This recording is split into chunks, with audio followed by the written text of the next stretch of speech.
We all wear the same badge, we all do the same job. Anybody can do it. Anybody can do anything that, that they want to do. You have to be a strong woman in this profession.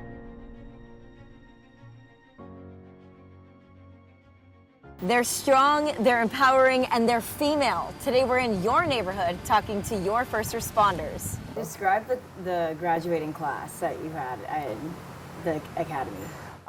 So it was me and 29 other men that graduated. We have to prove that, we're just as good as the boys.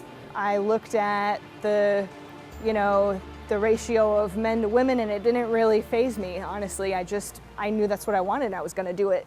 I had been on a call several years ago with a teenager and her small child, and had helped out. She sat in the back of my patrol car for over an hour and a half. I shared breakfast with the baby she hadn't eaten, and just talked to her about her life choices. Do you even think like it's almost like a mother-to-mother thing? A little bit, because she was my daughter's age, and she had a daughter. The one question I got asked when I first started this was, how as a mom can you do this? How can you do this as a mom? See, and no one asks the father, how Right. could you do this as a dad? Yeah, they say, how can you do this as a mom? I've never experienced anything really direct, like, oh, you can't do this, but like there have been moments where I would say I'm a firefighter, or like I work for Columbia County Fire Rescue, and they're like, oh, do you work in the office, or like, are you, Right, like are you? I'm like, no, I'm a firefighter EMT. I unfortunately ran into her 2 or 3 other times on calls. She was addicted to drugs. She remembered who I was. I talked to her again, just explaining to her that at some point she had to make a choice. I think it is just as much mental, if not more mental, than it is physical. When we go to calls, or certain calls that we go to, that we can diffuse a situation a little bit better than the guys can.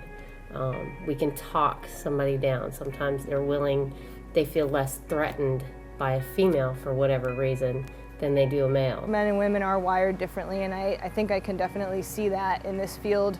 3 years later, I received a message via Facebook that she had gone to rehab.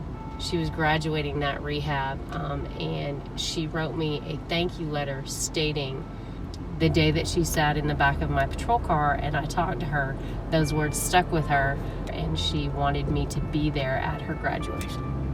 Did you go? I did go. And that message from her came on a day that I was questioning why I do what I do. It's easier for me to go through my day-to-day job, with that shield up, I guess. Right. Is it hard to break it down in your personal life? Extremely. You have to understand, our families kiss us goodbye in the morning not knowing whether or not we're coming home. I feel confident in my own training and in the people around me to do their jobs so that we all achieve the goal, which is helping people in a moment where they're in greatest need, to do that and to also go home, to our families. I am 110% good with that. I can't really explain the feeling. Do you feel almost more empowered that you stand next to another female being like, okay, yeah, we're in this together, we could do this? Most definitely. Definitely. You're involved in a male-dominated industry, you're representing a bunch of women out there, and on top of it, you also are a lesbian. Yeah. How is that for you to know that you're all these things and you're so empowering to a younger generation?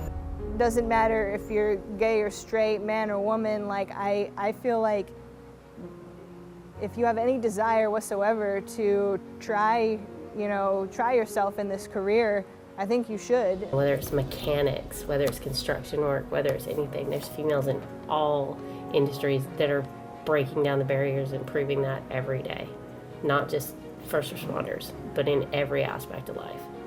How would you describe a strong woman? Are women that can handle themselves in most or all situations. Someone who is confident in herself and will never give up, even if you are facing adversity. I've known women in my lifetime, and some of the strongest women I've known, they've gone through some really rough times, and they come out on top, because of the type of person they are. I think that's it, right? Yep. I think so. Cool. Sweet. If there's anything that I learned today, it's that being strong comes in any shape or form, any gender, mentally or physically. You could do anything that you set your mind to. If you would like for us to be in your neighborhood, you can find us at WJBF.com. Head to our Facebook page and message us at WJBF News Channel 6, or you can find me on social media at Jenna Kelly TV on all platforms. We will see you next week.